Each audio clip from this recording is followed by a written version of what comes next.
Fala aí, galera, mais um episódio do nosso Pod For You Cast. E hoje é uma honra, nós estamos apresentando aqui um convidado que tem umas histórias muito macabras, porém, vocês vão se divertir, vocês vão pensar talvez de uma maneira diferente, esse papo vai ser muito legal. E quero apresentar para vocês aqui Sérgio, né? Essa pessoa que tem uma experiência de vida vasta, né? E profunda. Acho legal chamar, gostei dessa. Ao invés de falar um cara já idoso, eu falo, tem uma experiência de vida vasta. Já gostei dessa introdução. Tô entrando por esse caminho, então eu tenho que mudar algumas palavras já. Sim, muito legal. Sérgio, fala para nós um pouquinho de você. Cara, primeiro eu queria agradecer muito, né? Me sinto super honrado, super feliz de estar aqui. Eu achei, assim, de início eu fiquei pensando, quando eu fui convidar, falei, poxa, qual o tema, né? Para onde a gente vai? Falar do quê, né? Qual o assunto principal? E achei muito interessante esse papo nosso preliminar, onde a gente começou a se conhecer e a intenção de mudar a mentalidade, né?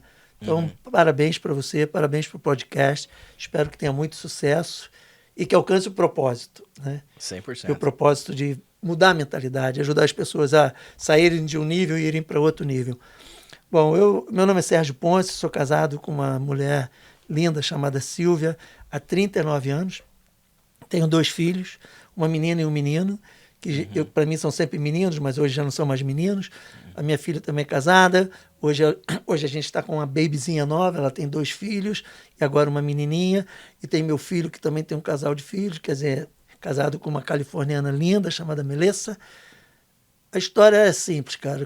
A melhor maneira de me apresentar para você e para quem vai estar ouvindo a gente, eu sou um avô feliz, um pai realizado e, assim, alguém que continua apaixonado pela vida e procurando uma oportunidade de refletir, de espelhar o divino, o que é verdadeiro, o que é justo, o que é bom, o que é amável, e fazer diferença nessa terra. Talvez seja essa a melhor maneira de me apresentar aqui para você.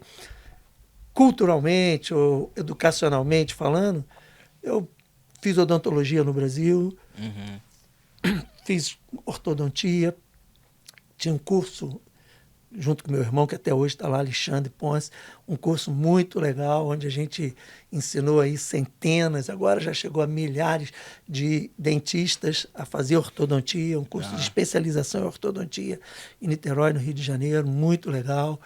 Uma história de carreira muito interessante durante muitos anos, até que o dia que eu cheguei à conclusão de que Deus estava me chamando, vamos dizer assim, para mudar a vida da pessoa, não apenas consertar um dente torto. Dando um sorriso para as pessoas, falou assim, o sorriso que eu vou te dar é diferente agora. Vem de dentro para fora, não é só... Cara, isso mudou completamente a minha vida. Legal. E foi muito interessante. Eu abri mão de toda essa carreira e, de uma maneira muito bacana, eu me envolvi apaixonadamente com pessoas que parecia, na minha concepção, né, que estavam sendo deixadas de lado. Eu costumo dizer que Deus me atraiu para cuidar dos invisíveis. Gente que a gente passa e nem olha e nem vê, mas que está ali, que precisa da gente. Então, basicamente é isso aí. Então vamos falar um pouco dos invisíveis, que eu também vim da pobreza no Brasil, meu pai é pastor e nós acabamos que meu pai sempre mexendo com um pessoal bem carente, né? E na nossa conversa preliminar, né, eu falei assim, cara, essa tatuagem aí é diferente, né? Até fiz uma brincadeira lá. Aí, galera, vocês já viram alguém fazer uma tatuagem que tem favela ou gueto, como chama, no braço? Comunidade. Né? Eu nunca gostei dessa, cara. Eu sempre tive uma bronca quando o pessoal falou, não fala favela, fala comunidade. Gente, a tentativa de maquiar, né? De maquiar, mas é favela. E eu quero deixar claro que eu odeio a favela. Odeio a favela. Acho que a favela, o espírito da favela é algo que sempre me fez mal. Certo. Sempre odiei ver meninos morrendo por causa do tráfico, o prazer de alguns idiotas, desculpe a expressão, porque eu sou revoltado com isso, apesar de ter uma história, a gente vai falar sobre isso, mas para dar prazer para alguns, os meninos morrem lá dentro. As meninas se prostituem com 14, 13 anos, já têm 2 filhos. Eu conheci meninas com 14 anos, já com duas crianças. Filhos de pais que não estão nem aí. Então, esse conceito da favela, da imoralidade consentida, sabe? Da mãe que praticamente empurra a filha para ter uma relação com o traficante, para que ela possa ter o gás de cozinha. Essa miséria que te impulsiona a romper, sabe, assim, limites que não deveriam nunca ser rompidos, como o limite da família, da proteção familiar. Isso sempre me causou uma revolta. Uma revolta. Por isso que quando eu falo, odeio a favela, odeio isso, amo aquelas pessoas apaixonadamente, amo ver que a gente precisa fazer alguma coisa. Agora, vamos lá, nesse ponto aí, a gente tem, por exemplo, a favela, a comunidade, é um local habitacional, muros, paredes, só que isso daí divide se você tem possibilidade financeira ou não. Só que tem algo que é muito mais importante do que isso, que é a mentalidade. Sim. Se você está dentro de um lugar como esse, a mentalidade, ela tem que ser mudada, ou então ela vai ser moldada pelo ambiente que vai te causar esses resultados. O homem é fruto do meio. Exato. Isso é um conceito filosófico, sociológico, que é inquestionável. Agora os coaches falam isso muito bacana, com outro linguajar, que diz o seguinte, se você andar com três milionários, você vai ser o quarto. Se você andar com 3 empreendedores, você vai ser o 4º empreendedor. Quer dizer, fortalecendo esse conceito de que o meio que você convive vai te formar. Isso é inquestionável. E, como você falou, dentro da favela, a gente vê pessoas que despontam. Conheço gente que foi criado dentro da favela, num ambiente de miséria, na pobreza, no abuso, na violência, em toda aquela loucura que a gente sabe que acontece dentro das favelas. E que são pessoas fantásticas que romperam na vida e hoje são empreendedores, sabe, conquistaram, venceram. Mas esses caras são totalmente exceção. A grande maioria se perde. A grande maioria é levado por essa onda. E essa onda carrega alguns conceitos que são muito poderosos. Eu costumo dizer o seguinte, eu trabalhei muitos anos com a favela. Eu montei um projeto social assim, muito lindo. A gente construía casas dentro da favela, para você ter uma ideia. Construímos várias casas dentro da favela. Só num verão, a gente reformou mais de 100 barracos, trocando o telhado de mais de 100 barracos dentro das favelas, por causa das chuvas. Né? Então, a gente fez casa dentro de favela. Eu tinha 2 creches que a gente cuidava de crianças. Tinha uma escola para crianças de 4 a 12 anos, que era chamado Projeto Crer. Outro projeto chamado Decolar, que já era de 12 aos 18 anos. Tinha uma escola profissionalizante. Formamos mais de 2.000 alunos. Tudo isso de graça. Tudo isso de graça. Tinha um centro de recuperação para dependentes químicos.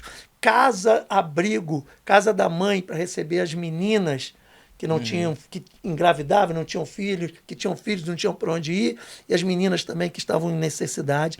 Casa do pai para receber os caras depois da volta do centro de recuperação, para treinar eles com a escola profissionalizante, capacitar eles para o mercado de trabalho. Então, durante 15 anos da minha vida, essa foi a minha vida, a minha tônica, eu vivi para isso, e eu aprendi uma coisa. Tirar os caras da favela não é difícil.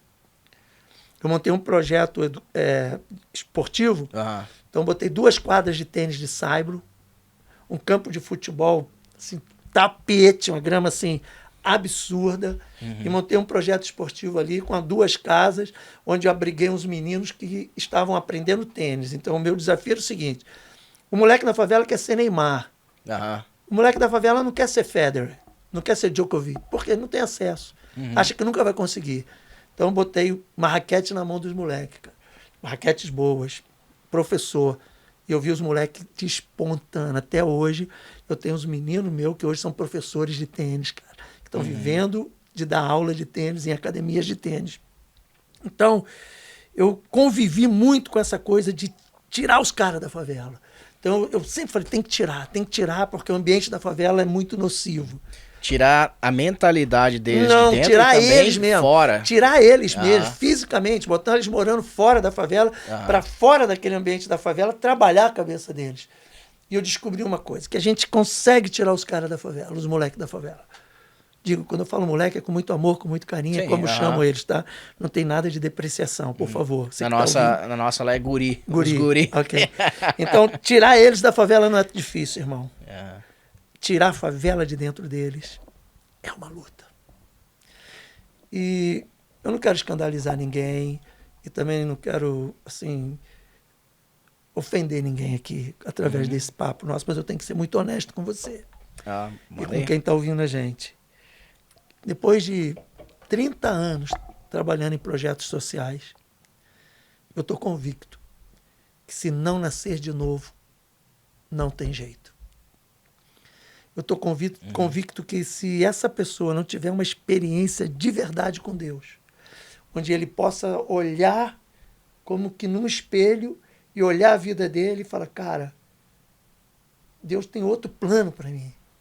Deus tem outro propósito para a minha vida. Eu quero o propósito que Deus tem, o plano que Deus tem. Quando eu tive essas experiências com vários meninos e meninas, quando acontecia isso que a gente chama dessa conversão, sabe, esse entendimento de que existe um Deus, esse Deus ama essa pessoa, e Deus tem um plano para a vida dela, e Deus quer oferecer condições para ela alcançar esse plano. Quando essa pessoa teve essa experiência, cara, a gente viu meninas que estavam se prostituindo com 13, 14 anos, se transformando em donas de salão de cabeleireiros que atendem pessoas de muita grana na cidade. Eu vi meninos, sabe, saindo do tráfico e se tornando policiais, cara. Olha que loucura. Sai da... Olha que loucura. Então, eu vi, sabe, assim, mudanças tão radicais em todas elas. Isso eu quero ser bem honesto aqui. Essa é a minha experiência, por favor, pessoal. Em todos esses casos, em todos os cases que eu tive de sucesso mesmo, que você fala, cara, que eu consegui. Eu tirei esse moleque da favela e tirei uma favela de dentro deles e plantamos fundamentos, princípios e valores, e esse cara rompeu. Todos esses nasceram de novo. Tiveram uma experiência séria com Deus. E são pessoas hoje comprometidas com Deus. Não estou falando igreja, estou falando com Deus. Você entende? Com Deus. Que conhece a Deus, fala com Deus, ouve Deus e segue os princípios que Deus tem para a vida das pessoas. São pais que nunca tiveram pais. Uau. São maridos que nunca viram uma mãe ter um marido. Então, são maridos que sonhavam que a mãe tivesse. São pais que nunca tiveram. São mães, sabe, totalmente diferentes das mães que tiveram. Quer dizer, eu vejo essa transformação radical, não apenas no aspecto intelectual, não apenas no aspecto sociológico, social, mas partindo de um princípio de dentro para fora de verdade. Do espírito para a alma, para o corpo. Do espírito para a mente, sabe assim, para as reações que precisam ter horizontais para mudar as coisas. Eu vi muito isso, cara. As pessoas falam que às vezes é fácil a pessoa ser tirado de dentro da favela e colocar ela num lugar melhor, onde que vai ter uma melhor moradia, ela vai ter uma melhor alimentação. Só que eu também já tive dentro da favela, o que é pregado dentro da favela, aquela cultura, às vezes o traficante ele sendo o herói. Sim. Ela é aquela figura lá assim, cara, esse Máxima. cara, quando eu crescer eu quero ser igual a ele. Sim. Então, tudo isso quando a viúva, Sim. que é sustentada às vezes uma coisa ou outra por eles, aquela proteção que ali... O sistema. não vai ser roubado aqui, a polícia não vai entrar, vai ter uma organização, eles têm que seguir um código lá.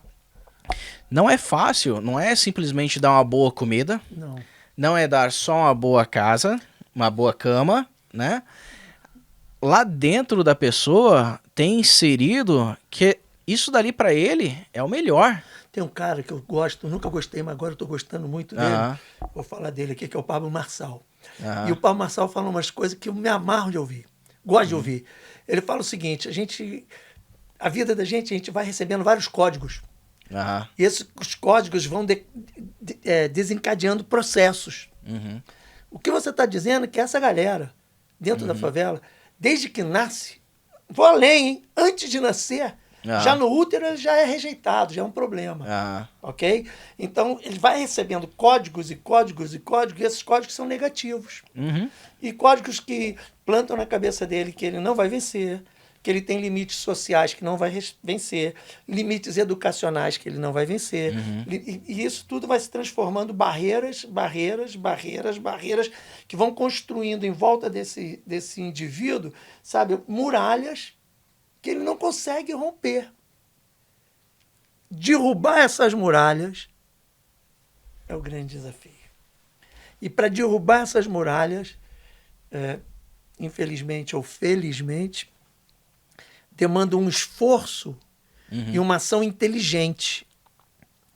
Eu, Sérgio Ponce, volto a dizer aqui, creio firmemente que isso pode acontecer naturalmente. Pode acontecer através de mindset, mudança de mindset, mudança de oportunidade, mudança de ambiente. Tudo isso pode produzir, mas nada é tão poderoso como alguém nascer de novo. Nada é tão poderoso para desencadear esse processo de derrubar essas barreiras do que essa pessoa ter uma experiência real com Deus e, através dessa experiência real com Deus, ele perceber que ele foi criado por um ser excelente, para ter uma vida excelente, e que esse ser excelente capacita ele e vai abrir-se portas para ele, para que ele possa experimentar isso. Então, honestamente, eu quero te dizer e dizer para essa galera toda aí que depois de mais de 30 anos dentro de projeto social, com dinheiro, a gente tinha grana, dinheiro nunca foi problema para gente. Esse projeto todo era, vamos dizer assim, provisionado através de uma empresa americana que adotou esse projeto sem querer nada. Essa era uma coisa muito bonita. Então, o presidente da empresa me ligava e falava, Sérgio, o que você está precisando? Falei, cara, tem uma casa aqui na esquina aqui da favela, enorme, e que está aqui fechada, e agora estão fazendo aqui um negócio de macumba, uma doideira doida. Queria comprar essa casa, vai lá e vê quanto é. Era assim. Eu chegava lá, vocês querem vender essa casa? Quanto é? Tanto. Peraí, eu quero. Ligava, é tanto. Ó, tô mandando dinheiro. Bum, comprava casa. Então, dinheiro nunca faltou. Profissionais tops também nunca faltaram. Bons profissionais. Gente muito dedicada.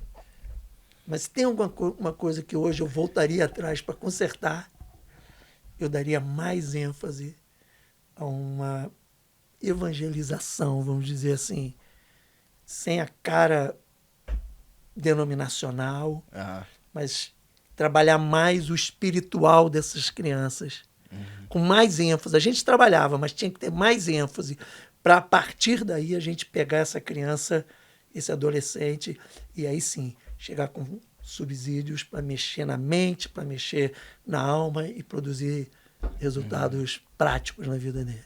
Mas eu acredito que tem que partir do espírito para a alma, para o corpo. O Pablo Marçal teve a coragem de falar isso outro dia, e eu achei isso incrível ele falar isso. Cara, ele falou, ó, a Cracolândia a gente tem que trabalhar lá. Agora, tem uma mulher lá dentro, que é uma pastora fulana de tal, ele cantando a história, que está fazendo um trabalho incrível dentro da Cracolândia, e esse trabalho dela, ela dá comida, ela dá isso, daquilo, mas ela prega e tem uma mudança no espírito dessas pessoas, e isso é fundamental, e se eu for prefeito de São Paulo, eu vou ajudar. Eu falei, cara, esse cara é doido, está comprando uma briga muito séria.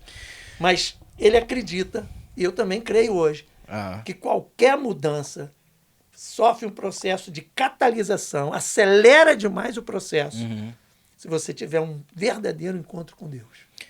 Falando em termos de espiritualidade, quando você está no morro, você tem outras religiões também, muito forte. Sim, sim. Então, ali não é só uma guerra da mente, É espiritual. é a também. guerra espiritual. E que você falou é certíssimo, não é só a pessoa querer sair, as forças dela são limitadas, ela tem que haver algo a mais Pra romper. impulsionando ela a ela conseguir sair e se manter. E romper. Eu digo isso, sabe por quê? É a minha experiência pessoal. Aham. Então, meu pai era delegado de Polícia Federal, ok? E meu pai era o co-pastor de uma igreja. Então, quando o pastor viajava, ele era o cara que ia lá e pregava. Aham. E quando eu fiz 15 anos de idade, meu pai falou, agora tá na hora de você virar homem, rapaz. 15 Meu- anos. É, e meu pai era um exemplo para mim, pô. Aham. Meu pai era delegado de Polícia Federal, meu pai atirava demais.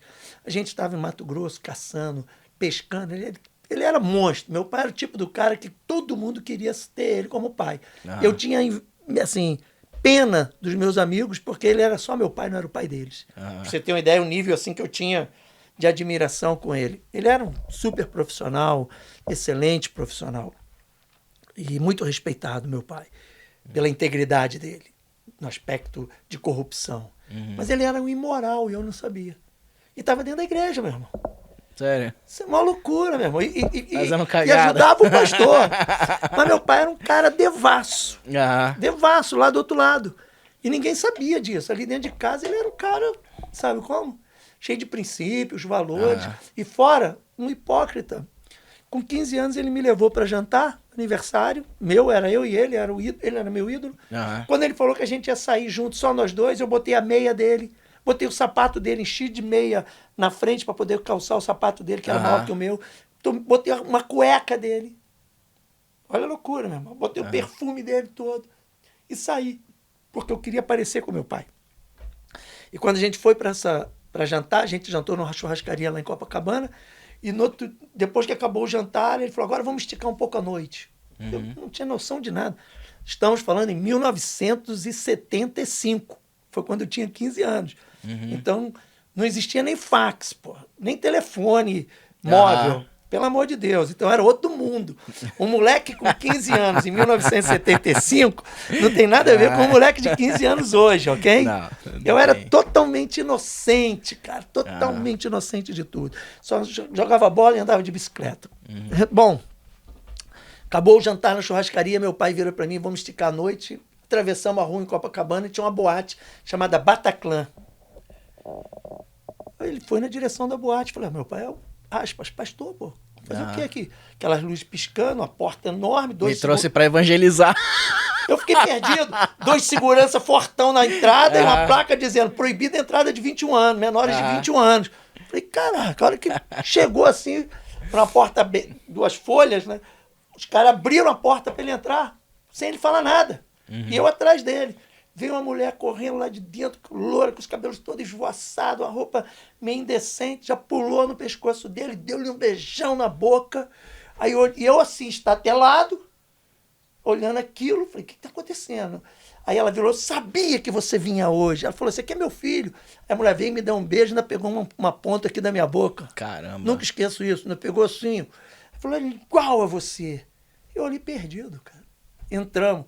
Quando eu entrei na boate, tinha uma mesa, nunca esqueço essa cena, tinha uma mesa e tinha uma menina, uma mesa redonda, grande, e tinha uma menina completamente nua, cheia de purpurina, um corpo lindo, dançando em cima daquela mesa. Eu parei e fiquei assim, né, cara? Eu nunca vi uma mulher nua na frente. O máximo que eu tinha visto era uma revista, talvez, sei lá, nem lembro. Só lembro que eu olhei a mulher e fiquei assim, estatelado. Aí meu pai já piscou, sentamos numa mesa, a mulher já sentou no colo dele, ficou agarrando ele, eu sentado do lado. Tinha uma garrafa de Passport, aquele whisky verdinho, que tem né, Passport. Tinha uma garrafa de Passport, uns copos, eu peguei aquilo, virei assim, ó, enchi o copo e bebia. Bebia aquilo, não sei nem, como se fosse água. Eu nunca tinha bebido nem uma cerveja na vida, pô. Sem saber o que ia Sem te dar. saber, totalmente inocente. E aí, da hora que eu vi, tava a menina completamente nua, sentada já no meu colo. Me lambendo, me beijando, e eu perdi, nunca tinha dado um beijo numa mulher na vida. Falei, o que eu vou fazer aqui? Eu só tomando aquilo. Acordei no outro dia na minha casa, com a minha roupa. Meu pai abre a porta, Quando ele abre a porta, eu olhei para ele. Ele olhou para mim. Aí deitou perto de mim e falou assim, você é doido? Eu cá comigo. Falei, eu? Porra, tem certeza que o doido sou eu? Eu cá comigo. Eu não fui sozinho. Eu falei, eu não sou doido? Ele falou, você é louco, rapaz. O que você fez ontem? Eu falei, não sei, o que fiz? Porra, você tirou a roupa e foi dançar pelado lá. Eu nem sei o que vi. Eu não sei, não lembro, perdido. Sei que daquele dia, meu pai saiu dali e começou a contar os casos dele, das amigas da minha mãe que ele transava, maior imoralidade, maior loucura, das amantes que ele tinha. Isso ele casado com sua... Casado com a minha mãe, meu irmão. Uau. Casado com a minha mãe, cheio de padrão, entendeu? Na igreja, todo domingo. Abria a Bíblia e pregava na igreja, meu irmão. Aí eu decidi, falei, quer saber, não? Eu vou acabar com meu pai, meu irmão, porque ele tá matando minha mãe. Minha mãe sempre infeliz, eu não sabia por quê. Eu tinha pena do meu pai ter casado com a minha mãe. Eu falei, pô, meu pai é um cara tão pra cima, casou com uma mulher tão pra baixo. A mulher vive reclamando. Caramba. Meu irmão, uma infelicidade, coitado. Eu falei, tá, esse desgraçado tá matando a minha mãe. Eu sou o filho mais velho, eu vou matar ele. Eu lembro que a primeira coisa que eu fiz, eu já dirigia desde 13 anos. Peguei o carro dele, entrei num poste, arregacei o carro todo. Quebrei o carro dele todo, perda total. Ele ficou maluco. Eu falei, tá bom. Falei, agora tem que fazer outra coisa. Eu só pensava em coisa para destruir ele. Aí tinha uma família de um bando de maluco na minha rua, todo mundo maluco, maconheiro. Falei, quer saber, meu irmão? Vou colar com esses caras, com a tralha. E foi assim que eu me envolvi. Meu pai policial, naquela época, fumar maconha, você é era louco. Absurdo, mano.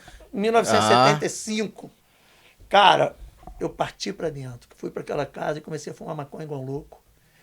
Em menos de um ano, eu tava cheirando cocaína. Pouquíssimo tempo depois, não sei exatamente, mas muito pouco tempo depois, eu já estava tomando ácido. Na época era ácido lisérgico, né, LSD, que tinha o Yellow Sunshine, Purpurase, que eram ácidos adesivos que você botava embaixo da língua. E um dos caras daquela casa, ele trabalhava como comissário de bordo, então vivia trazendo droga da Europa. Então a gente tinha muito ácido, então eu comecei a tomar ácido, aquilo alucinógeno. Quer dizer, você fica horas sem saber quem você é, sem saber seu nome. Uma loucura, assim, é uma alucinação mesmo, por isso que se chama ácido, drogas alucinógenas. Dali, quando não tinha ácido, a gente estava tomando chá de cogumelo. E eu só afundando. Com 18 anos, eu fui na Polícia Federal. Essa história é louca. Essa é doida. Eu ia sempre lá. Aí eu cheguei na delegacia, meu pai era o delegado, né? Eu sentava na mesa dele. Ele sempre tinha muita revista de sacanagem na mesa dele. Olha que loucura. E ele continuou pastor. E aí eu virei o problema para ele, porque estava drogado, é ovelha negra, O filho é errado. Eu era errado. Aí eu abri a gaveta para pegar uma revista de sacanagem, não esqueço isso. Aí vi lá várias, como é que pode dizer, carteiras de agente de Polícia Federal, tudo em branco. Que naquela época era datilografado, né? Máquina elétrica, datilografava, botava a foto e pegava o carimbo da polícia, carimbava, plasticava, era carteira. Eu peguei uma carteira daquela, levei para casa, botei meu nome, eu tinha 19 anos nessa época, botei meu nome, Sérgio Wilson Queiroz Ponce, botei meu CPF, minha identidade, minha foto, botei tudo certinho, peguei o carimbo, carimbei e plastifiquei. Daquele dia para diante eu era agente de Polícia Federal. Federal na área. Com carteira, meu irmão. Resultado disso aí, fui para dentro do morro, que eu já tinha muito contato com o traficante lá de um morro de Niterói, que é o Morro do Beltrão, e fui para dentro do morro e falei, cara, ó, você está trazendo droga do Juramento, do Morro do Juramento, do Escadinha, que era um traficante famoso. Falei, então, esquece, eu faço isso para você porque eu tenho essa carteirinha aqui, meu pai é delegado, eles sabiam. Eu falei, meu pai é delegado federal, que eu estou com essa carteirinha de agente, agora eu vou trazer. Então eu passei a ser o cara que ia para o Morro do Juramento com o carro do meu pai, conhecido já pelos policiais também na época. época. Aquela porcaria do banco todo atrás de cocaína, principalmente cocaína, pacotes e pacotes de cocaína no banco de trás do carro dele, e ia para Niterói, chegava lá no pé do morro, parava o carro, o nego descia, carregava tudo, eu era o rei, pô. Aí eu estava dentro da favela. Aí eu tinha mulher dentro da favela, eu tinha as menininhas que eu queria, eu tinha tráfico ali todo convivendo. Eu convivia com o dono do morro, com os caras mais sabe, como pesado, Ah. armamento pesado. Eu nunca gostei de arma, mas estava tudo à minha disposição. E ali eu comecei a conviver com a favela. Eu comecei a conviver com a favela não como um viciadinho que ia comprar droga só na favela. Eu comecei a conviver com a favela como o cara que fornecia a droga para a favela. Um aliado. Um aliado Aham. importante da favela. Até que um dia, essa experiência é muito pesada, mas é real, eu estava dentro da favela, junto com o cara, a gente estava no barraco dele lá, tinha até umas meninas, depois as meninas saíram, e um pacote de uns 4, 5 quilos de cocaína em cima da mesa, aquela montanha branca, e ele só esticando carreira e cheirando. Aqueles tirão assim. E eu cheguei, vamos embora, vamos. Comecei, eu já estava alucinado, ele também alucinado. Aí entra um moleque dizendo, ó, fulano de tal tá lá embaixo. Aí, manda subir. Aí ele virou para mim e falou, olha só, Serginho, esse aqui é o X9 que eu tô procurando, tá embaixo. O cara mandou o garoto subir, cara. Garoto de uns 20 anos. Minha idade, praticamente, na época. É um pouquinho mais velho que eu. Aham. O cara mandou o garoto subir, sentou na mesa. A hora que o moleque abriu, falei, ei, irmão, abraçou o cara. Aí o cara fala, fulano, bebê, bababá. Começou a falar aquele linguajar ali. Senta aí. O cara já deu um tirão. Toma mais uma. Aí o cara metendo o nariz. Já alucinado também. Aí do nada o cara senta. Ele vai, o traficante pega uma pistola, cara, 9mm. Encosta na cabeça do cara, que assim, eu aí, encostou aqui na cabeça do cara, assim. Aí começou, você pensa que eu não sei quem você é? Aí começou a xingar o cara, o cara, não, cara. Pau. Explodiu o miolo. Meu irmão deu um tiro aqui, abriu um rombo. Aham. E saiu o miolo, até em mim sujou. E eu ali, encaretei na hora acabou a onda. Aham. Eu olhei pra ele, ele olhou pra mim e falou, tá vendo, Serginho? Isso aí. Aí xingou o cara. Eu falei, é isso aí, meu irmão. Pô, tá pensando o quê? Mas dentro de mim, meu coração assim, ó. Eu não esqueço essa cena. Eu sempre pegava uma quantidade de cocaína, botei. Falei, eu tô indo nessa, amanhã volta aí. Nunca mais voltei naquela favela. Fui pra outra. Mas aquela ali eu nunca mais voltei. Então eu comecei a partir daí a conviver com a favela. Aham. E fiquei nessa onda, meu irmão, até 23 anos, de 15 a 23 anos. No final dessa minha trajetória, eu estava no psiquiatra. Depois eles me encaminhou primeiro para o neurologista. Fiz lá os exames neurológicos, todo aquele monte de encefalograma, não sei, os cambau A4, o diagnóstico. Sérgio Ponce, meu nome, e lá embaixo, esquizofrenia. Cara, eu fiquei louco, cara. Eu tomei Pirou. Aldol, Amplictil e Fenergan. Eu andava assim, ó. De tanta droga. E a medicação que me deram. Né? Aham. Então minha mãe falava, Sérgio, eu fazia assim. Oi, mãe. Eu cheguei nesse estágio, entendeu? Eu estava mal. Até que um dia, a história é comprida, não quero gastar esse tempo todo aqui, mas até que um dia, um tio meu sai da cidade dele, 200 quilômetros de onde eu estava. Eu fiz a faculdade, trabalhando como dentista, completamente alucinado, cheirando cocaína o dia inteiro. Uma plaquinha com aquele pozinho branco para botar no dente, outra plaquinha com pozinho dente pro meu nariz. Pozinho branco pro meu nariz, o dia inteiro. Uma assim. pro dente e uma pro nariz. Sério, o dia inteiro alucinado. Chega esse tio meu e falou, ó, Deus mandou vir aqui. Falei, caraca, Deus. Pra mim Deus não existia. Eu já estava dormindo embaixo de pirâmide. Eu tinha vários cristais. Pra mim Deus era mentira do caraca. A igreja é uma invenção de um cara muito inteligente para enganar os trouxas. Foi o que eu herdei. Do seu pai. Do meu pai. Isso que você entende? Então, pra mim, eu falei, não quero saber disso. Mas Mentira. existe uma espiritualidade. Então, eu estava lendo Viagem a Ixtlan, Erva do Diabo, um livro dos caras chamado Carlos Castaneda, que se conectava com mescalitos, que eram demônios, que se manifestavam em cachorros, no Novo México, nos Estados Unidos. Eu comecei a entrar nessa onda, falei, cara, eu vou me conectar com esses demônios, eu quero fazer essa viagem astral. Eu estava nessa onda, então muita droga e, ao mesmo tempo, uma espiritualidade distorcida, perigosa. Entrei nesse caminho aí, ficava nu em cima lá da minha casa para fazer contato com esses caras, dormir embaixo de pirâmide, coisa assim, piração total. Chega esse meu tio, Deus quer falar com você. Eu falei, que loucura. Mas, meu irmão, eu fui pra fazenda desse cara, levei cocaína, levei maconha. Uhum. Chegou lá, passei o dia inteiro andando a cavalo, bebendo leite lá no curral. Esqueci da droga. E eu fumava maconha o dia inteiro. Eu não fumava um baseado aqui, outro, o dia inteiro fumando maconha. Acendia quase um no outro. Vivia chapado. Não fumei um baseado, não cheirei uma carreira. Nem o Hollywood, que eu fumava 2, 3 maços por dia, eu fumei. Uhum. Quando deitei, tomei um banho, deitei na cama. A hora que eu acendi o cigarro, abri a janela do quarto, quando ele me botou, botei o Hollywood, fiz assim com o isqueiro, pum, dei a primeira tragadinha. Quando eu soltei, ele abriu a porta, falou: "Ô, Sérgio, vamos na casa de um caseiro meu aqui, vai ter uma reunião lá, eles vão ficar muito felizes se você for, cara, porque é um povo pobre aqui da área, sabe, ver que tem um garoto novo, dentista e tal." Meu tio também é muito malandro, Aham. encheu o meu ego, Aham. né? Eu, pô. Cheguei lá, uma casa de pó, pique, sapê, meu irmão. Nessa casa de pó, pique, sapê, eu entrei já com raiva. O pessoal cantando, hinos, uma velhinha. Era um culto. Era um culto, brother. Eu não Se sabia, ferrou. irmão, me ferrei. E eu falei, pra mim, todo crente era idiota. E mais idiota ainda é o que eu chamava dos crentes aleluia. Falei, esses aí são os imbecis. Na minha cabeça era assim.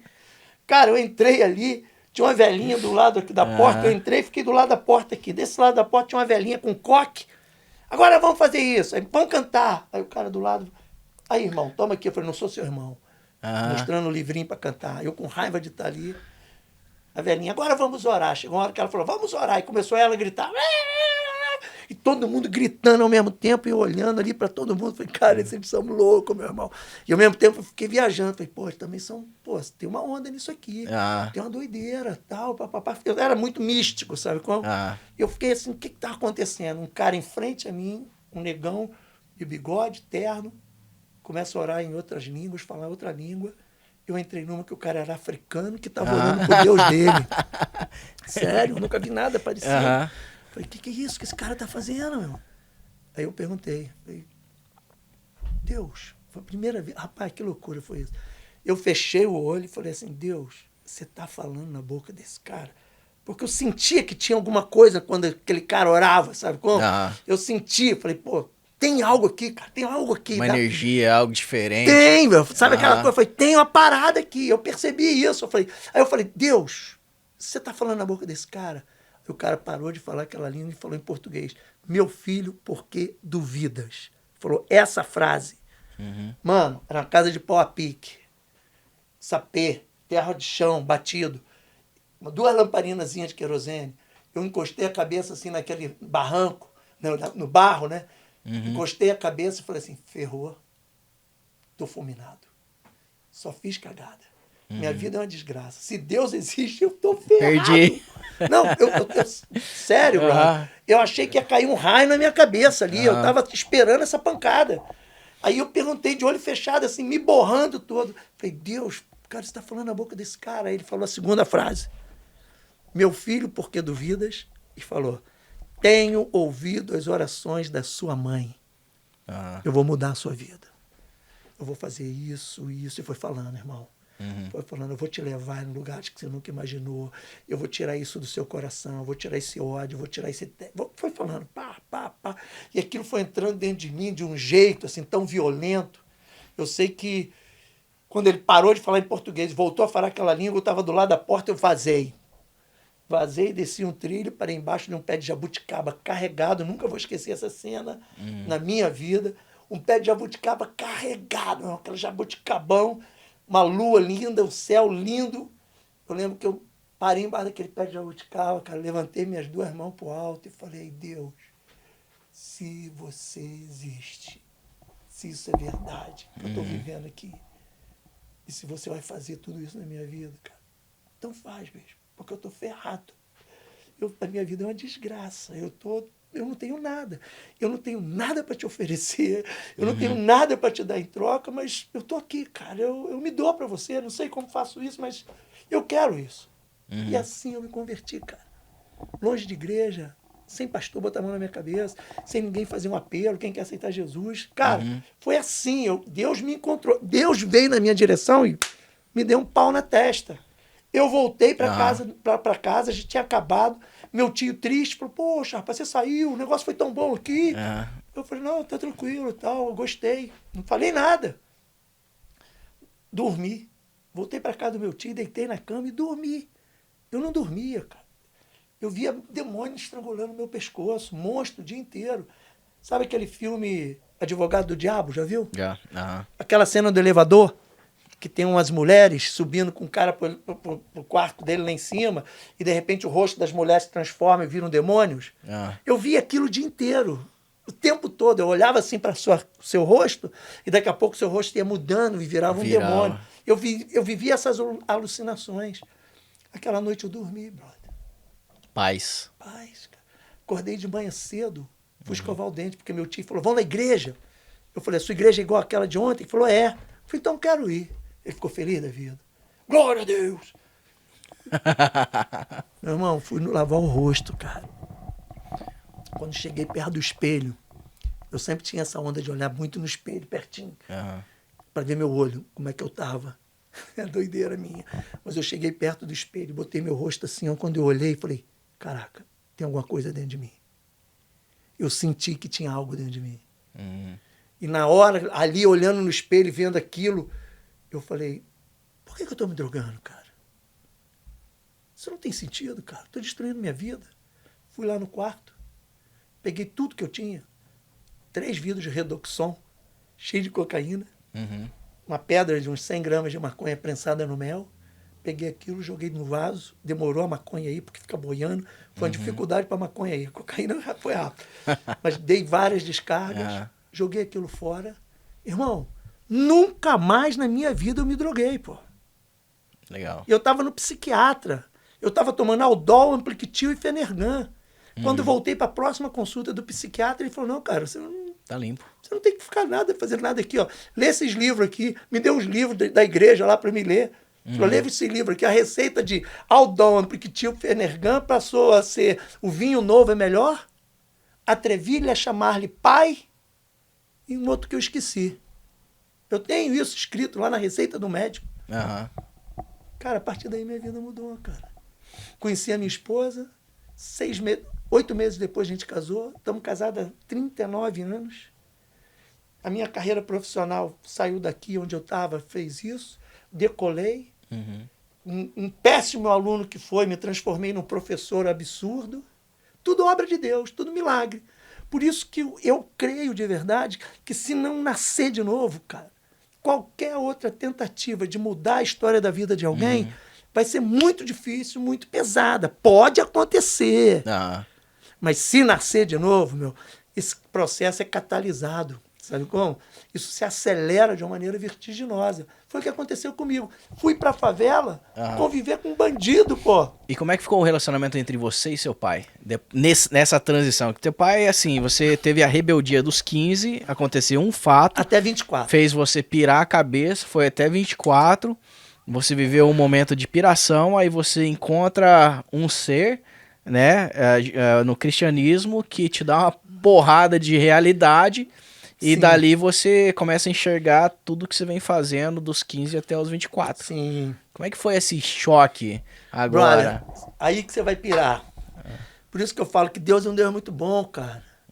Porque no mesmo tempo que eu estava lá nessa casa de Poapi, Sapê, meu pai estava numa reunião de empresários. Meu pai estava num jantar de empresários top da cidade, com o prefeito da cidade, o caramba.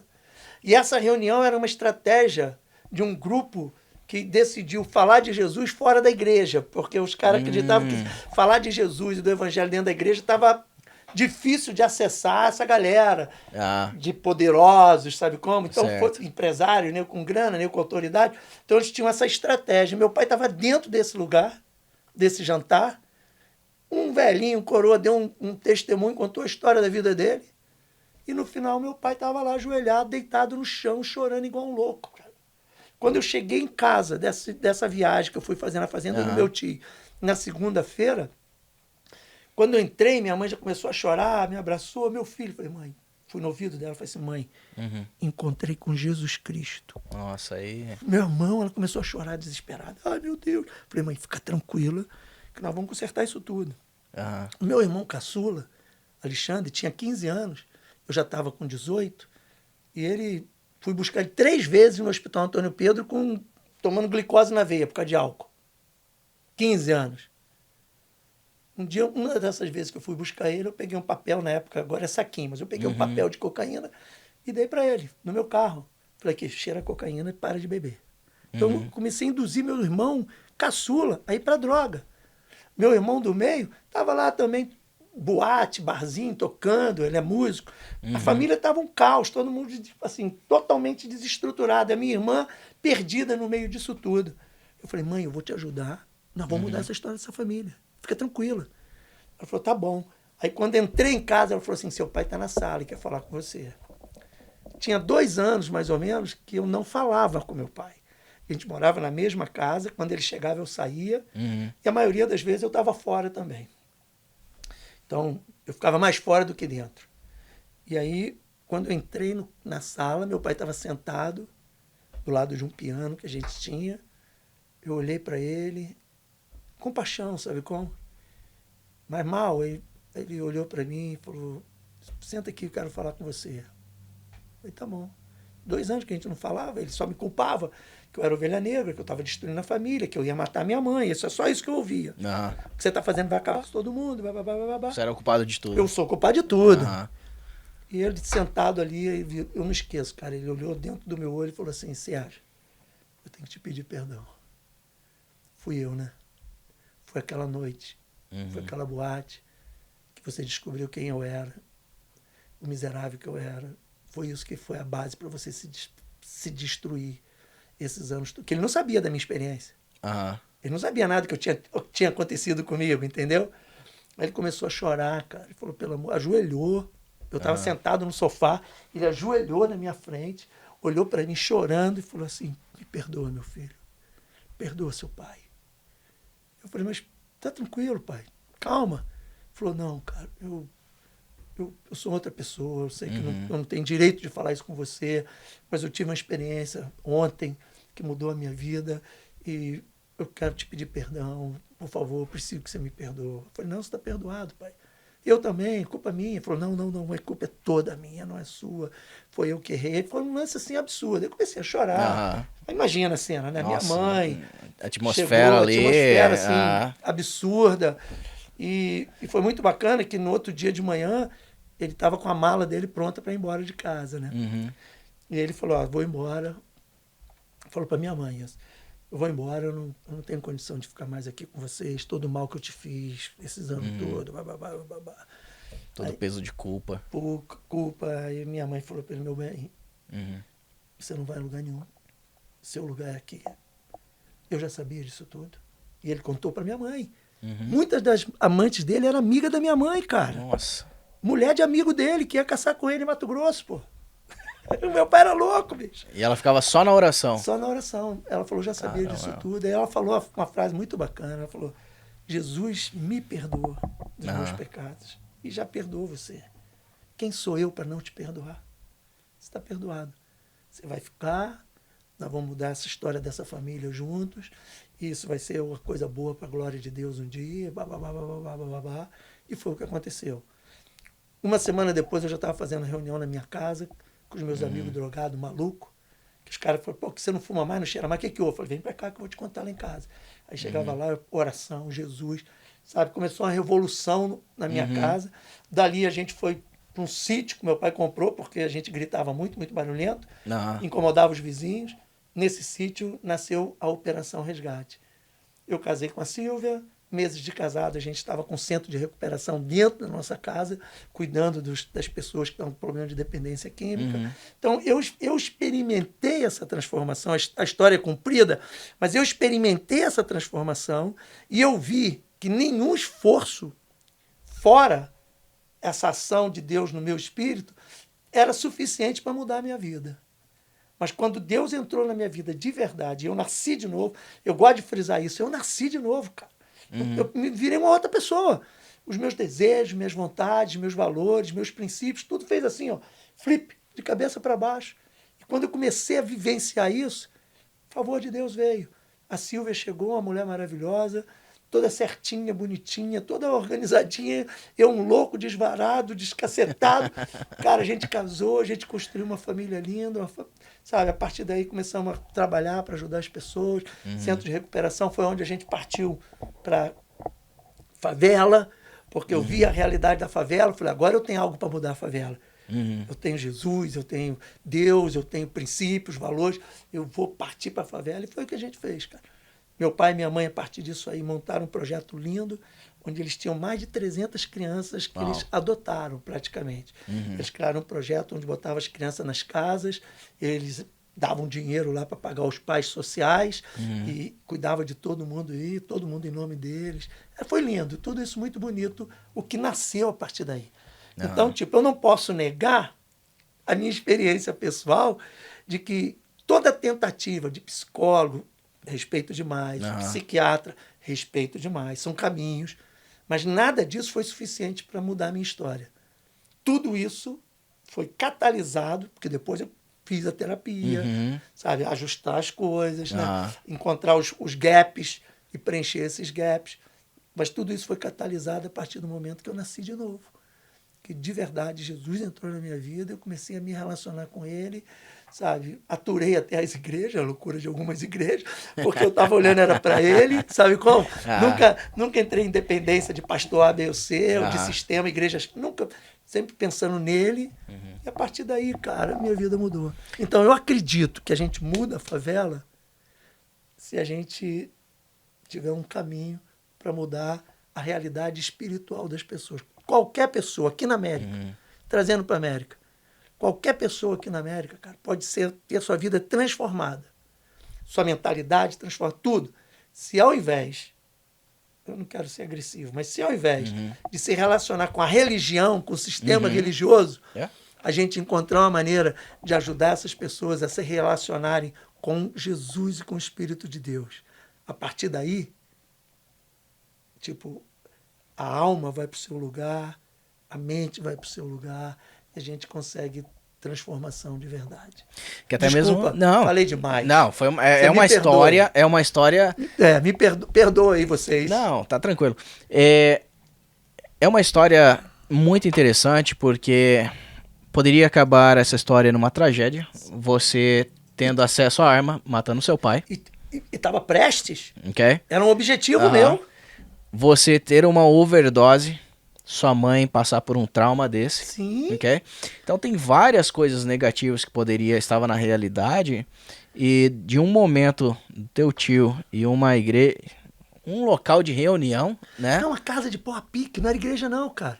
Essa Na que reunião onda. ali. Era uma casa de pau a pique, casa de um caseiro dele, lá no alto do morro, cara.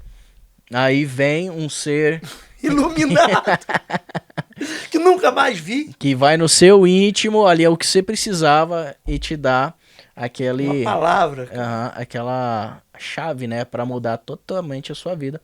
E hoje você é uma bênção na vida da sua família, seus filhos, bem casado, formado, Deus, vive nos Estados Unidos, muito bonita, né? Aproveitando o melhor dos Estados Unidos, porque como nós estamos falando, o ambiente que você vive, às vezes muitas pessoas saíram do Brasil, da favela, veio para os Estados Unidos, ou então até mesmo pessoas com dinheiro, saiu de perto de mentalidades, se juntou aqui junto com outras mentalidades, e hoje estão na drogas. Sim, cara. Bebida, cara, bebendo pra caramba, não, trabalho demais, eu preciso de um lazer.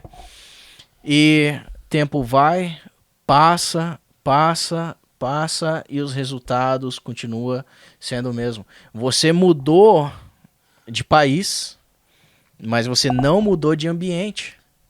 Isso é triste, né? Isso é complicado. Isso é muito complicado. Ou pior, e às vezes muda para um ambiente pior, né, cara? Porque aqui tem tudo, né? Aqui é muito, eu costumo dizer o seguinte, a América é o lugar que te dá todas as oportunidades de você vencer na vida ou se enterrar como nunca se enterrou antes. Aqui você trabalhou, você vai ter um dinheiro, você tem acesso às drogas e você vai se enterrar. Vai se enterrar, vai se perder. Eu acredito firmemente que a gente tem que ter um propósito claro na vida da gente. Eu tô com 64 anos, cara. Já vi coisa demais. Já vivi coisas demais. Eu estava hoje mesmo de manhã, estava lá andando ali no Lake Lanier, porque a gente mora ali perto do lago, e eu estava dando uma caminhada assim, e falando, Deus, cara, você é doido, meu. O que você já fez comigo, meu? O que você fez comigo? Eu estava falando exatamente isso com ele, nesse naipe. O que você fez comigo, cara? Olha quando você me pegou. E não fui eu que fui atrás de você. Você veio e me pegou. Você veio atrás de mim, me alcançou, me deu a Sílvia, me deu meus filhos, me deu esses netos, me deu uma vida, me deu, sabe, lugares alucinantes. Ano passado eu peguei a Sílvia, a gente foi para a Europa, fazer um mochilão. A única coisa que eu sabia é que eu tinha um voo de Nova York para Milão. E depois, plano zero. Seja o que Deus quiser. Aluguei um carro em Milão, fui parar lá na Caixa Prego, lá na Áustria.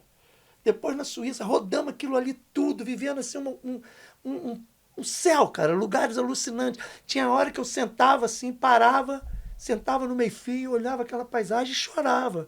Porque eu falei, cara, eu saí da miséria, cara. Eu saí de dormir na favela no chão, cara.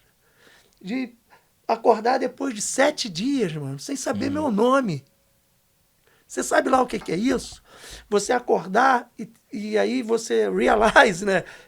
Perceber que você já está 7 dias sem saber seu nome, que você não sabe nem o que aconteceu. Eu perdi carros, porque eu saía de carro e não sabia nem onde estava mais o carro. Eu não sabia se eu dei o carro, se eu vendi o carro, se roubaram o carro. Aí meu pai perguntava, cadê seu carro? Eu falei, vendi. Mas nunca vendi, nem sabia.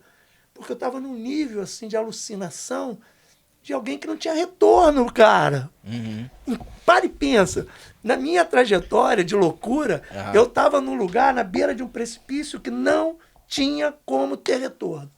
O máximo que eu ia conseguir ser é um alucinado, um esquizofrênico, vivendo à base de medicação forte, sei lá quantos anos de vida.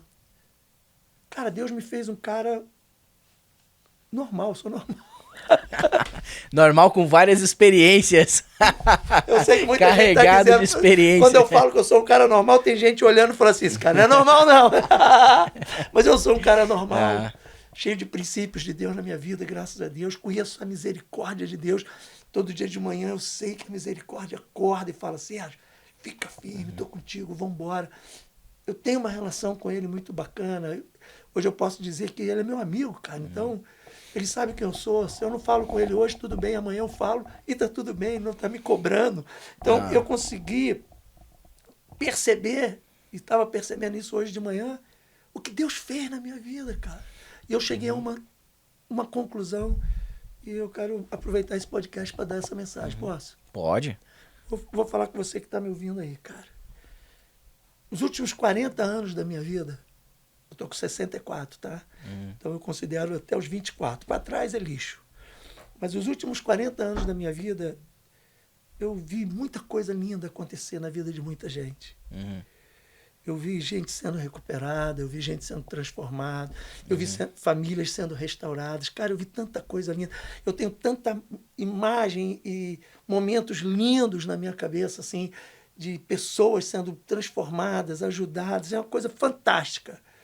E eu realmente acreditei que aos 64 anos, morando aqui na América, nessa linda Atlanta, que eu amo esse lugar, com 2 filhos maravilhosos, uma nora linda, um genro que é meu filho, que eu amo também muito, meu amigo, meus netos que só falam, vovô Gino, que me adoram, eu adoro eles. Eu realmente acreditei, well done. Sabe como? Done, Sérgio, você já fez o que tinha que fazer, agora está na hora de você descansar, cara, curtir. Essa aposentadoria. Eu estava nessa até uns 6 meses atrás. De uns 6 meses para cá, eu estou sentindo um troço me queimando. E é por isso que eu vim nesse podcast seu. E eu ia te fazer uma pergunta. Não, tem um troço me queimando, velho. Você não tem ideia. Tem um lance dentro de mim me queimando, me incendiando. E a sensação que eu tenho é o seguinte, cara, os próximos anos da minha vida, eu quero ser mais produtivo para Deus do que eu fui nos últimos 40. Eu estou aqui nesse podcast falando com essas pessoas que vão ouvir, falando com você isso, porque acho que vocês vão ser testemunhas disso. De alguma maneira, você vai ser testemunha e falar, cara, esse cara falou a verdade. Porque o meu propósito da minha vida, não sei qual é o seu, mas se você perguntar qual é o propósito da sua vida, Sérgio, eu tenho um propósito muito claro diante de mim. Eu quero ser um espelho. Uhum. Eu quero refletir ele. Eu quero que as pessoas que convivam comigo possam olhar em mim e identificar em mim ele. Sabe? O amor, a graça, a misericórdia, sabe? Ele. Esse é o objetivo da minha vida. Então, ser alguém que espelha Jesus, de verdade, Aham. sabe? E sendo alguém que espelha Jesus, ser um agente do céu aqui na terra. Então, o objetivo da minha vida é o seguinte: Deus quer fazer alguma coisa na vida de alguém. Uhum. Se não tiver ninguém melhor, manda eu, pô. Tô aqui. Eu quero ser esse canal, sabe? Eu quero ser esse instrumento. Então, esse é o propósito da minha vida, cara. Se você falar assim, o que você está fazendo aqui na América? Vou te dizer, eu não estou aqui buscando oportunidade. Eu não estou aqui para melhorar a minha vida. Eu tenho necessidade, como todo mundo. Aham. Eu não sou um cara rico que estou esbanjando, nada disso. Eu tenho minhas crises, minhas lutas. Mas eu não estou aqui à busca, sabe, desse Eldorado americano. Eu estou aqui porque eu sinto que, de alguma maneira, Deus quer me usar aqui. Talvez seja para falar nesses podcasts, dar uma mensagem para quem está mal. Talvez seja, sei lá, para ajudar um homeless. I don't know. Agora vamos lá. I'm available. Tá. Então, já que você Sorry. falou, beleza, você tá disponível. Yes, Eu sir. tava aqui, a sua... Às vezes muitas pessoas, elas se fecham e elas falam assim, não, nunca eu vou aceitar a opinião de alguém que nunca utilizou, que nunca esteve no fundo do buraco, Sim, porque muitas pessoas podem falar, sem experiência. mas própria. nunca experimentaram. Sim, Às vezes as pessoas vão até na boa intenção e falam assim, cara, você tem que mudar de vida, vamos orar aqui. Só que tem pessoas que fecham o ouvido, que se naquele dia você tivesse fechado o ouvido, você não estaria vivenciando Sim. isso aí, mas através do que você passou na sua vida e sabe que tem um outro lado de recuperação, eu vou, se você me permitir, eu vou deixar em aberto aqui. Eu tava aqui pensando aqui, eu falei assim, cara, será que ele se aposentou? Mas tanto no Brasil, nosso podcast é visto no Brasil e aqui na América. A mudança de intelecto, a mudança de quero mudar minha vida. Primeiro vem, eu preciso de ajuda. sim, Segundo é ter uma pessoa que possa dar um caminho. sim. Você está aberto a alguém que está precisando? Sim, por favor. A pessoa pode mandar Por um e-mail, favor. um e-mail não, Não sei no como- Instagram. Não sei como. Você pode me achar no Instagram. Meu Ok. Instagram é Sérgio Ponce, @Sérgio Ponce, que é o meu nome.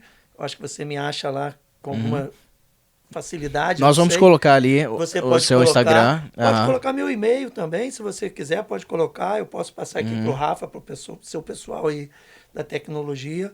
Pode colocar meu telefone, não tem nenhum problema. Todos os veículos que eu tenho Uhum. estão à disposição, porque é o meu pacto com ele. Uhum. É o meu pacto, isso aí é uma coisa minha com ele. Eu estou 100% available, disponível para ser um canal de Deus na vida de qualquer pessoa que precise ser tocado. Se você tem um problema que você identificou com a história dele com seu pai, Estou aqui. tem muitas pessoas, liberar esse perdão com o pai não é fácil. Não. Não é fácil, tem que ser uma coisa bem trabalhada, tem que ser algo de Deus para você liberar. Isso, se você não liberar também, você pode passar para suas próximas gerações. Sim, eu costumo dizer, ou você corrige a trajetória, Uhum. ou você reproduz o problema. Uhum. Ou você vai reproduzir, ou você vai corrigir. Eu acho muito maneiro que a gente sempre tem a oportunidade de corrigir. Uhum. Só que não é fácil, né? Não é fácil. Eu sou da época que a gente tinha mertiolate, brother. Coisa maravilhosa. Se tinha dói. uma ferida, Ah. vinha a mamãe com aquele maldito remédio Ah. e jogava o mertiolate em cima. Brother. Ah. Aí passava o choro, acabava assim, aquele crise no choro, já não sentia mais. Aham. Então, qualquer ferida, a gente tem que tratar ela, né? E às vezes dói, mas dói muito mais manter a ferida, porque a ferida acaba apodrecendo, né? Aí apodrece a alma, apodrece o corpo, e a gente vê a consequência disso. Gente se matando, né, cara? Ah, Gente desistindo da vida, sabe? Gente destruindo tudo à sua volta, porque não acredita que haja uma mudança. Então, eu quero ah. usar o seu podcast aqui para lançar uma palavra de esperança para todo mundo. Tem como mudar esse quadro, seja ele qual for. Essa minha cicatriz aqui. Cadê? Aqui, ó. Patrão, nossa mesa aqui tá com problema. Não, eu seguro aqui. Não, aqui, ó. Essa cicatriz aqui, na minha vida eu tomo ela de lição. Sim. Aconteceu, ficou a marca, eu lembro o que aconteceu, só que não dói mais. Cicatrizou, fechou. Ah, É isso aí. então, Estou à sua disposição e à disposição de toda a sua audiência aí, onde esse podcast chegar. Essa é a missão da minha vida, pô. é isso que te faz É você... isso que me faz acordar Chama de manhã, viva. meu irmão. Sabe qual? É isso que me incendeia, essa coisa que me faz, não, vambora, tem mais. Então, a mensagem que eu tenho ouvido dele nos nossos papos é esse, tem mais, cara. E sem aquele negócio de placa de igreja, Não, pelo amor de Deus, pelo amor de sem aquele Deus. negócio de... Eu acredito na igreja, você... tá? Aham, Eu quero deixar isso aqui claro. Eu não sou um crítico de igreja, não. Eu acredito na igreja. aham. Eu acredito de verdade, sabe, que a comunidade é fundamental para a gente se agregar, sabe, ouvir um ao outro. Eu não sou um crítico da igreja, É honestamente. direto com Cristo. Tá aqui o que eu posso te O apresentar. que eu creio é o seguinte, que para mim, uma igreja saudável tem vários pontos. Para mim, o ponto número 1 de uma igreja saudável é uma igreja que desenvolve sacerdócio individual. O foco dessa igreja é desenvolver a sua relação com o Pai. Ah, E não manter você debaixo, sabe, de um cabresto, dependendo de um pastor, de uma mensagem de domingo, sabe? Você tem que ir ali para poder ouvir a voz de Deus. Não, eu vou ali para outras coisas. Eu vou ali para me relacionar com as pessoas, vou ali até para ouvir Deus falando comigo, às vezes é numa música, às vezes é numa mensagem, mas principalmente eu amo o contexto, o conceito da igreja que desenvolve sacerdócio individual, que te ajuda a desenvolver a sua espiritualidade, independente. Outro dia eu perguntei para um amigo meu, eu falei, cara, se todas as igrejas fechassem, se acabassem as igrejas, como é que ia ser? Porque o cara é bem religioso, depende do cultinho dele de domingo, sabe aquela? Ah. Falou, e se fechar? Ele falou, e se fechar para você? Eu falei, eu vou ficar triste, mas a minha relação com Deus não vai abalar em nada, zero. Zero, não vai mexer em nada a minha relação com Deus. Porque eu adoro Ele com a minha voz desafinada, sozinho, num carro ou na rua. Eu ouço a voz dele quando abro a minha Bíblia sozinho em casa. aham. A igreja para mim é a comunhão dos irmãos. E eu gosto dela. Que legal é saber que tem uma pessoa assim sem partido, porque às vezes a pessoa nessa situação ela fica imaginando várias coisas. E uma delas é a vergonha de ir buscar alguém e depois tá dentro de uma igreja, começar todo aquele negócio. Aí esse cara, nossa, esse cara tá no Ser meio da exposto. droga, começar a ser exposto. Cara, tem pai de família que deve estar aí num... Nem a família às vezes sabe o que tá rolando. Sim. Então, pra... Deus tem algo para fazer para nossa, em nossa comunidade. E eu tenho certeza que a sua vinda aqui não foi à toa. O maior prazer estar aqui, E cara. Muito obrigado. com certeza nós vamos ouvir aí. Eu sei que Deus direciona vários caminhos. Ouvir de experiências, né? Quem sabe aí no futuro alguém chegar nessa cadeira aí e falar assim, cara, Eu ouvi aquela eu estava do história. outro lado. É, seria Imagina, linda, cara. hein? Eu ouço isso. Se eu abrir para você meu Instagram aqui, você cai para trás. Eu tenho várias mensagens dessas. E toda vez que seja uma mensagem dessa, Aham, eu choro, cara. aham, Eu falo, puxa, a gente não pode se calar. aham. A gente precisa, sabe, abrir a boca e principalmente deixar ele viver a nossa vida de maneira prática para que atinja alguém. Isso é muito poderoso, cara. Estou feliz de estar aqui. Muito obrigado. Que É um isso. prazer enorme estar aqui. Muito, muito obrigado pelo convite. Eu que te agradeço, rapaz. Você, pelas histórias que nós estávamos conversando aqui antes, essa aqui foi, assim, uma história muito puxada para esse lado da sua experiência de vida, mas tem outras, você e sua família, no caso, né? Mas teve várias outras que depois dá pra gente contar, né? Com certeza. Tirar a gente do barril pra ser Cara, uma pegar loucura. fogo, Cara, né? uma loucura, meu. Uma loucura. Eu já vi coisas muito feias, mas coisas muito bonitas também. Já vi Deus agindo muitas vezes. Isso é muito bom, né? Fiquei sabendo que também você foi usado pra outras pessoas sair daquela vida Vim pra cá. e ir embora pro exterior. Sim, cara, sim. Eu tenho meninos meus hoje no Canadá. Tenho meninos meus hoje na Itália. Tem meninos meus hoje. Um menino agora está na Alemanha. Sabe? Então, é muito bom, né, cara? Tem uma música da Aline Barros, uma cantora gospel, que ela, para mim, é uma das músicas que eu boto no carro quando eu estou sozinho, boto o volume alto. Que ela diz assim, usa-me, Senhor. O nome da letra da música é Usa-me. Aham, Aí ele fala assim, primeiro me transforma, aham, me sara, e agora então usa-me. Como? Como um farol que brilha à noite, uhum, como ponte sobre as águas, como abrigo no deserto, como flecha que alcança o alvo. Usa-me, Senhor. E essa é a música que eu grito no meu carro, nem canto, porque minha voz, isso já deu para notar que eu não sou bom cantor. É dois. É. Mas eu grito no carro, Ah. cara, usa-me! Então, eu acho muito legal e uma das coisas talvez que mais dá prazer a gente, cara. Pode ter certeza. Você é um cara de sucesso, eu sei que você é um cara que está vencendo, que está ajudando muita gente e você tem muitas fontes de prazer. Ah, Mas eu acredito que nada é mais prazeroso do que você ser usado por Deus para mudar a história da vida de alguém. é. Porque eu acho que isso traz para a gente um senso de propósito Uhum. que faz toda a nossa história e toda a nossa trajetória, até mesmo aquelas coisas que eram incompreensíveis, se tornarem completamente compreensíveis. Tudo tem sentido quando a gente percebe que ele está usando a gente para mudar a história da vida de alguém. Ah. E cá entre nós, sou viciado nisso.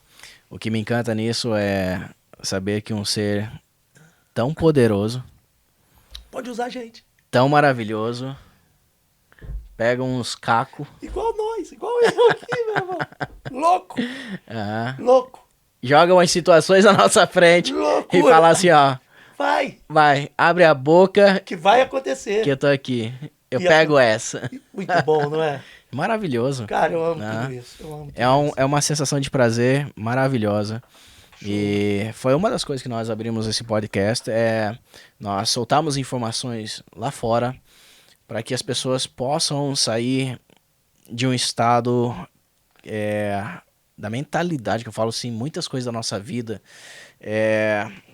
Você vai sonhar, você vai pedir, desejar. Sim, Se você não souber fazer direito, vira um peso.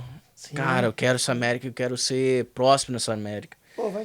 Cara, é um peso, não faz direito, frustra, casamento vai embora, Sim. cara, o tanto de coisa. E graças a Deus nós quebramos algumas barreiras, né? E hoje temos esse acesso a pessoas como você que quebraram várias barreiras também. E é isso, nós queremos deixar aí para vocês aí esse podcast. Se você não se inscreveu ainda, se inscreva aí, coloque na atividade. Semana passada nós tivemos uma reunião maravilhosa aqui, falando como você pode sonhar com sua casa, Que legal. né? Então, eu acho que onde você estiver no mundo, se você tiver pessoas do seu lado que te ajudem a você quebrar barreiras, É lindo. cara, se conecte. É isso aí. Se conecte. É isso aí. Quem E te hoje- puxa pra cima.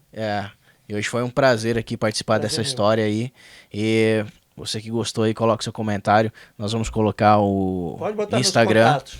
E enche esse cara aqui de problema. Que ele Pode. tá aqui pra resolver problema. Eu não sei se a gente resolve, mas pelo menos a gente aponta, né? Ah, Aponta a direção, aponta o caminho. Porque cada um tem a sua história, Yes. cada um tem a sua trajetória, e a gente tem que respeitar as individualidades. Uhum. Mas eu creio que tem um caminho, uma verdade, que vai te levar a ter vida de verdade. Eu Aham. creio nisso. Experiência própria. E eu Sérgio. estou pronto a ajudar. Valeu, obrigadão pelo papo. Muito bom. Cara, Prazer estar aqui com você. foi muito bom e, galera, novamente aí, curte aí esse papo aí e passe essa conversa para um amigo seu que você sabe que está precisando de uma ajuda, precisa de conversar com alguém, ou até mesmo precisa só ouvir. Só ouvindo, você vai, faz a sua oração, pede a Deus que, através também dessa gravação, ele pode agir. Com certeza. Com Então, certeza. Isso é um veículo é um veículo, Amém. exatamente. poderoso. Galera, muito obrigado aí. Um abraço E para Sérgio, vocês. é nóis. É nóis. Obrigado. Um abraço.